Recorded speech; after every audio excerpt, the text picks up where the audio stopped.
Se a gente pedisse para qualquer economista ou especialista em mercado de trabalho adivinhar onde um professor da rede pública ganha o melhor salário inicial no Brasil, A resposta ia ser quase automática, né? São Paulo. Ou, tipo, algum outro estado ali do eixo sul. exato, é o raciocínio padrão.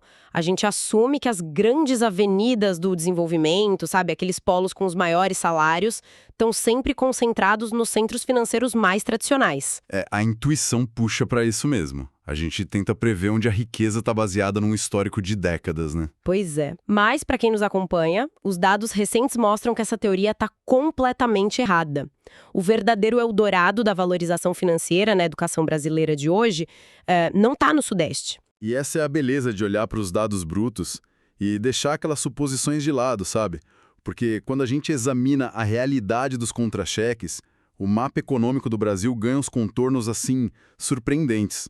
E a nossa missão nessa análise profunda de hoje é exatamente desconstruir o que a gente acha que sabe sobre o financiamento de uma das profissões mais vitais da nossa sociedade. A gente vai explorar a mecânica, os motivos, né, e os paradoxos por trás dos salários dos professores. Uhum. E para guiar esse nosso mergulho, a gente está usando como base um artigo excelente, o Variações Regionais nos Salários dos Professores, Desigualdades Além do Piso Nacional, do professor Maurício Apolinário. É um material super denso que obriga a gente a olhar para a educação através de uma lente bem mais fria, né? Uma lente pragmática de recursos humanos. Com certeza. O artigo dele é fundamental porque afasta aquele discurso muito romantizado sobre a docência. Ele foca direto nas políticas locais e nos força a entender como as decisões das prefeituras, dos governos estaduais, impactam a vida real dos profissionais. E de formas que fogem totalmente do senso comum, né? Totalmente. Porque não se trata só de uma diretriz federal, mas de como cada região escolhe administrar seu próprio capital humano. Ok, vamos desempacotar isso. Antes da gente explorar essas diferenças regionais enormes e, entender por que o Sul e Sudeste estão perdendo essa corrida, a gente precisa estabelecer a regra básica do jogo. O ponto de partida, exato. Isso, ponto de partida que é definido lá pelo Ministério da Educação. Em janeiro de 2026, o piso salarial nacional foi fixado em R$ 5.130,63. Esse é o número mágico, a linha de corte. É um pouco mais de R$ 5.000. Mas essa métrica carrega uma condição que muda toda a percepção para quem está de fora. Esse valor está estritamente atrelado a uma jornada padrão de 40 horas semanais. Ah, isso é um detalhe crucial. Muito. Porque se a carga horária na rede local for menor, de 20 ou 30 horas, o salário é reduzido proporcionalmente. Então, para a gente fazer comparações justas ao longo da nossa conversa, vamos manter esse cenário das 40 horas em mente. Certo. Mas espera aí. Preencher 40 horas semanais na rede pública não é algo tão simples, certo? Porque uma pessoa que trabalha no escritório, ela cumpre as 40 horas sentada na mesma mesa, né? Uhum. Bate o ponto e fica lá. Exato. Mas na educação pública, a realidade, a verdadeira dinâmica nas escolas é frequentemente uma maratona logística. Comparação com o escritório é muito precisa, porque ela escancara a diferença da profissão. A grande maioria dos professores simplesmente não consegue alocar essas 40 horas numa escola só. Nossa, é verdade. Fica picotado, né? Muito. Pensa na estrutura do ensino médio, por exemplo. Um professor de sociologia ou de física, ele tem só algumas turmas por colégio. Para somar essas 40 horas e chegar naqueles R$ 5.000, ele precisa dar aula em 2, às vezes 3 escolas diferentes. É aquele desgaste horrível do deslocamento. O professor termina a aula numa unidade, aí pega trânsito, corre para o outro lado da cidade para dar o próximo turno. Pois é. O artigo até pontua que existe uma exceção, sabe? Alguns professores, especificamente das disciplinas de português e matemática, lá no Ensino Fundamental 2, até conseguem concentrar as horas numa unidade só. Ah, é porque a carga horária dessas matérias na grade é bem maior, né? Isso. Mas olha, isso é um alinhamento logístico muito raro. No geral mesmo, a categoria lida com uma rotina que é extremamente fragmentada. E mesmo para esses professores de matemática que, conseguem ficar numa escola só, a gente tem que colocar na balança aquela regra do trabalho invisível. Ah, o trabalho de casa. Com certeza. Sim, porque aquele piso de um pouco mais de R$ 5.000 está comprando muito mais do que só as horas em que o professor está ali fisicamente na frente da lousa. O trabalho continua na mesa da sala de jantar, de noite ou no fim de semana. É a preparação de aula, montagem de prova, Preenchimento de diário no sistema, é né? a correção de dezenas de provas. Exatamente. Essa carga invisível ela é inerente à profissão. E, na teoria, o valor do piso já é calculado presumindo que 1/3 da jornada deveria ser para essas atividades extraclasse. Mas a prática, com aquele esgotamento de correr entre várias escolas, torna esse equilíbrio super frágil. É por isso que eu gosto de usar uma analogia bem direta aqui para o nosso ouvinte. O piso salarial nacional, ele é tipo o alicerce de uma casa. O Ministério da Educação foi lá, derrumou o concreto. É absolutamente essencial. Porque sem o alicerce a estrutura inteira afunda, né? Isso. Garante que não tenha uma precarização extrema. Mas o problema é que ninguém consegue morar só no alicerce. Para a casa ser habitável, dar segurança, você precisa de parede, de um teto, um acabamento. O que é fascinante aqui é que esse piso, ele serve brilhantemente para unificar a base da profissão no papel, sabe? Ele é uma barreira contra aquela desvalorização absoluta. Uhum. Mas a efetividade real desse salário, tipo, se o professor vai ter poder de compra e qualidade de vida de verdade, depende inteiramente de como os estados e municípios complementam esse alicerce. E isso leva a gente para um conceito central da administração pública, que é o Pacto Federativo.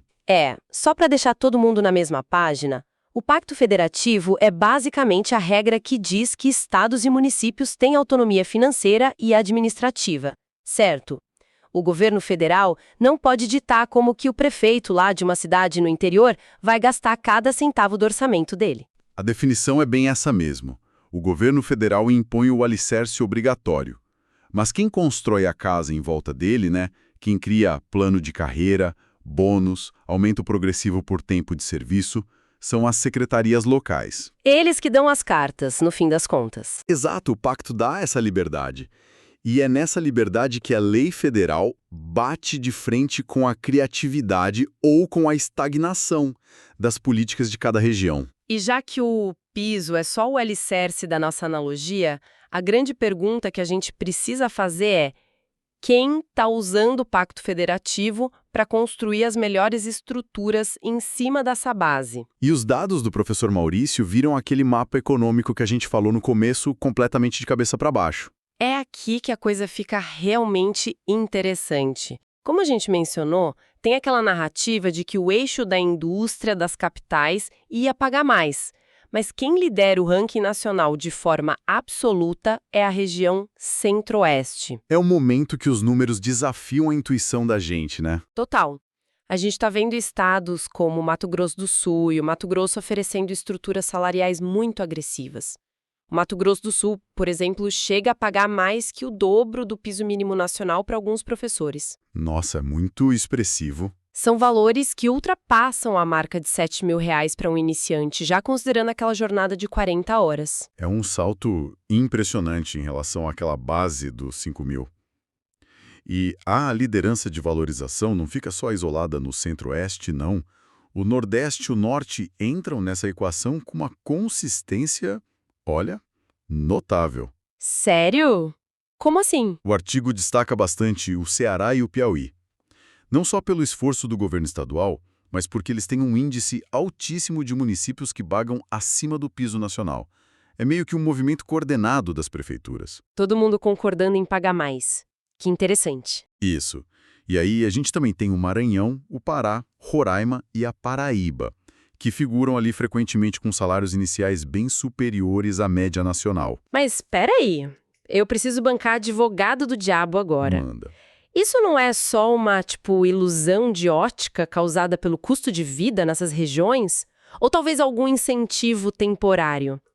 Porque, historicamente, os orçamentos desses estados são mais enxutos que os do Sul e Sudeste. É uma dúvida que sempre surge. Como que governos fora desse polo de riqueza conseguem injetar tanto dinheiro na folha da educação sem quebrar a máquina pública? Pois é, a pergunta é perfeitamente válida.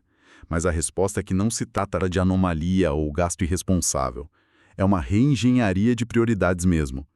Se a gente conectar isso ao cenário geral, A estratégia revela uma lógica de mercado super rigorosa. Tá, me explica essa lógica. Imagina que muitas áreas do Norte e do Nordeste enfrentam desafios logísticos muito pesados.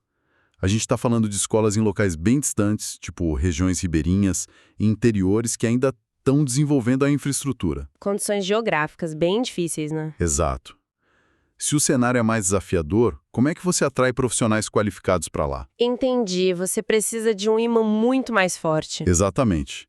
A compensação financeira vira o único imã viável. Esses estados entenderam que se pagassem só aquele mínimo da lei, eles iam enfrentar uma escassez crônica de professor. Aquela mente brilhante que acabou de se formar na universidade, ela ia simplesmente migrar para outra área ou outra região. Claro, ia buscar oportunidade melhor. Então pagar bem acima do piso não é filantropia. É uma estratégia de retenção de talento. É para a sobrevivência do sistema educacional deles. Nossa, então eles usam a ferramenta salarial para corrigir uma desvantagem geográfica. Faz todo sentido. Em vez de aceitar aquele destino de perder os melhores cérebros, eles transformam a educação numa carreira de prestígio lá dentro. Perfeito, é isso. E a lógica vai até mais fundo, porque tem um entendimento ali de que o dinheiro investido circula e levanta a região toda. É tratar a educação como motor de desenvolvimento mesmo, né? Exato. Pensa bem, um salário de R$7.000 no interior do Mato Grosso ou lá no interior do Ceará tem um poder de compra gigantesco. Esse professor vai consumir no comércio local, vai investir na cidade, e isso eleva a economia da região. É um ciclo super positivo. E a longo prazo, profissionais motivados entregam um ensino bem melhor, o que gera, na próxima década, índices de desenvolvimento humano mais altos para aquela população. Agora, se essa estratégia, super agressiva de atrair talento lá no Centro-Oeste, Norte e Nordeste, isso obriga a gente a olhar para o outro lado da moeda, o outro lado desse paradoxo, né? É, a parte complicada da história. Se as regiões com os maiores desafios estão pagando esses prêmios para reter professor, o que está acontecendo naqueles cofres abarrotados lá do Sul e do Sudeste? É aí que o contraste fica brutal e serve de aula sobre como a administração pública pode usar a própria riqueza como desculpa para a inércia, sabe? Nossa, o artigo expõe uma coisa que soa quase inacreditável para mim. A região Nordeste supera, e muito, a região Sul nos salários iniciais da docência. É chocante mesmo. Enquanto a gente tem estados no interior do país fazendo planos de carreira robustos, muitos estados riquíssimos do Sul e Sudeste adotam uma postura super engessada. Eles pagam exatamente os R$ 5.130,63. Um mínimo cravado. Vale ali na linha de corte. Nem um centavo a mais. Eles cumprem a lei e estacionam ali. Cumprem de forma estrita, né? O piso está pago, não tem passivo jurídico, mas fica por isso mesmo. Então, o que tudo isso significa, no fim das contas? Porque a gente tem estados com PIBs que parecem PIB de país inteiro, com arrecadação formidável, que simplesmente botam a régua lá na base. É. Isso me lembra muito aquele conceito corporativo de compliance, sabe? Aquela conformidade legal. A empresa faz o mínimo de segurança só para evitar processo trabalhista, mas se recusa a investir na equipe. Os estados do Sudeste estão só evitando multa do MEC em vez de investir em capital humano. Essa é a grande questão: por que uma máquina estatal tão rica escolhe pagar mal? A resposta está na complexidade da engrenagem econômica e burocrática deles. Tem duas forças operando no Sul e Sudeste que não são tão fortes lá no Norte e Centro-Oeste. Tá, qual é a primeira força? A lei de oferta e demanda. O Sudeste tem uma concentração gigante de universidades. Então tem uma oferta massiva de professor recém-formado entrando no mercado todo ano. Ah, entendi. Tem muita gente para pouca vaga, ou pelo menos muita concorrência. Isso. Do ponto de vista de gestão, eles não sentem aquela escassez batendo na porta com urgência que o Estado na Amazônia sente, por exemplo. Claro, se tem muita gente procurando emprego, o Estado não sente a menor necessidade de oferecer aquele ímã financeiro forte que a gente falou. É a frieza do mercado aplicada na educação pública. Uma visão bem de curto prazo, mas é o que acontece. E a segunda força é a armadilha do próprio tamanho da máquina. Estados antigos e imensos, tipo São Paulo, Rio, Rio Grande do Sul, eles carregam o peso de décadas e décadas de contratações. Imagino que a folha de pagamento seja um monstro, né? gigante. Isso gera um passivo previdenciário astronômico. Eles têm dezenas de milhares de professores aposentados e, em muitos casos, por conta da regra de paridade, qualquer aumento que você dá no salário base de quem está hoje na sala de aula tem que ser repassado automaticamente para os aposentados. Nossa, aí o impacto fiscal explode. Se o Estado decidir dar um aumento real no alicerce lá da nossa analogia, o orçamento quebra, não por quem está ensinando hoje, mas pelo volume de aposentadorias do passado. Exatamente. A burocracia fiscal vira um obstáculo quase intransponível. E qual é a saída que eles encontram? Mantêm o salário base congelado, no mínimo da lei, e tentam compensar o professor ativo inventando bônus de desempenho, gratificação provisória, Aqueles penduricalhas no contra-cheque, né? que não vão para aposentadoria. Isso mesmo. Só que pensa com a cabeça de um jovem talento escolhendo carreira. Um bônus que é incerto não substitui a segurança de um salário inicial forte e um plano de carreira transparente. E é bem aí que entra a questão crítica dos planos de carreira. Porque, pelo que o professor Apolinário argumenta, o verdadeiro abismo entre essas regiões não é só aquele primeiro contra-cheque. É como o professor consegue progredir com o passar dos anos, né? É o futuro da carreira do cara. Porque um salário de 5 mil e pouco no Sudeste, com o custo de vida absurdo de capitais como São Paulo ou Belo Horizonte, meu Deus, o poder de compra é esmagado pela inflação imobiliária.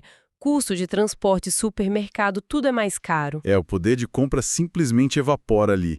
Imagina o incentivo que isso cria.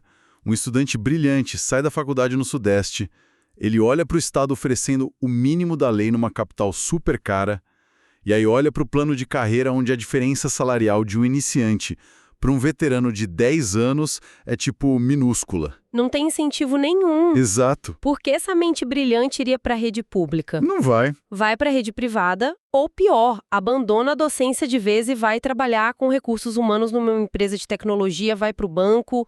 Acontece uma fuga de cérebros que a gente nem vê. É uma fuga invisível, mas real. O Estado continua tendo professor porque a oferta é grande, mas ele para de atrair os melhores talentos, as pessoas mais motivadas daquela geração. É uma análise impiedosa, né? Ter muito dinheiro em caixa não significa ter a melhor política de RH. Os governos do eixo sul e sudeste podem até estar cumprindo a lei, mas essa dependência de usar o piso como um teto na prática está corroendo a qualidade deles a longo prazo. É aquele lance de que se você foca só no mínimo, você atrai e retém quem vai te entregar o mínimo também. É o reflexo direto de como você investe. Com certeza. E isso traz a gente para uma síntese bem importante sobre os dados todos que a gente analisou hoje. Qual seria? A criação do piso salarial nacional foi uma conquista gigante no Brasil. Ajudou a evitar a miséria em muitos lugares mais isolados do país. Mas a gente tem que entender que o piso é tipo uma pólice de seguro contra um desastre, sabe? Não é um bilhete para excelência. Perfeito. E a prova matemática disso é o próprio comportamento dos estados. Lá onde a educação está sendo usada de um jeito estratégico, o piso já ficou, muito para trás no retrovisor. Já virou página virada. Prefeituras lá no interior do Nordeste, os governos do Centro-Oeste, eles entenderam que o plano de carreira e o salário real são ferramentas para adquirir capital humano. E enquanto tiver gestão pública se escondendo atrás de problema previdenciário, se contentando com o mínimo legal, a gente vai continuar vendo essa migração de potencial educacional. É um lembrete forte de que economia não é só feita de estrada e indústria, né? Ela é feita do intelecto das pessoas. Pessoas que estão sendo formadas numa sala de aula todo santo dia. E isso leva a gente para o final do nosso mergulho de hoje, com uma pergunta bem provocativa para a nossa audiência, uma semente mesmo, para deixar germinando muito depois que esse áudio acabar. Boa. Manda a reflexão. Se a gente seguir essa lógica impecável de que salário maior e plano de carreira agressivo atraem as mentes mais dedicadas, e se hoje quem está liderando esse investimento para reter os melhores professores é o Centro-Oeste, o Norte ou o Nordeste? Como é que isso vai reconfigurar o mapa de poder do Brasil na próxima década? É uma pergunta fantástica. Vamos imaginar o país daqui a uns 15, 20 anos.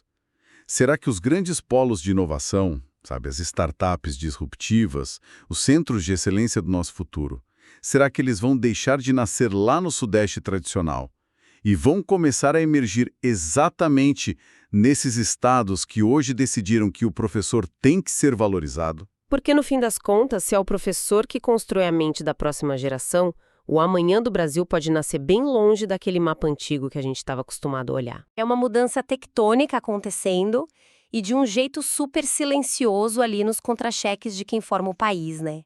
Exatamente, a revolução acontece onde se investe na base. Bom, um imenso agradecimento a todo mundo que embarcou com a gente em mais essa análise profunda. É um baita privilégio desbravar essas engrenagens escondidas da sociedade com quem nos escuta sempre tão atento. É um prazer, como sempre. Continuem de olho nos dados. É isso aí, continuem analisando e questionando o mapa. Um abraço e até a próxima. Um abraço, pessoal.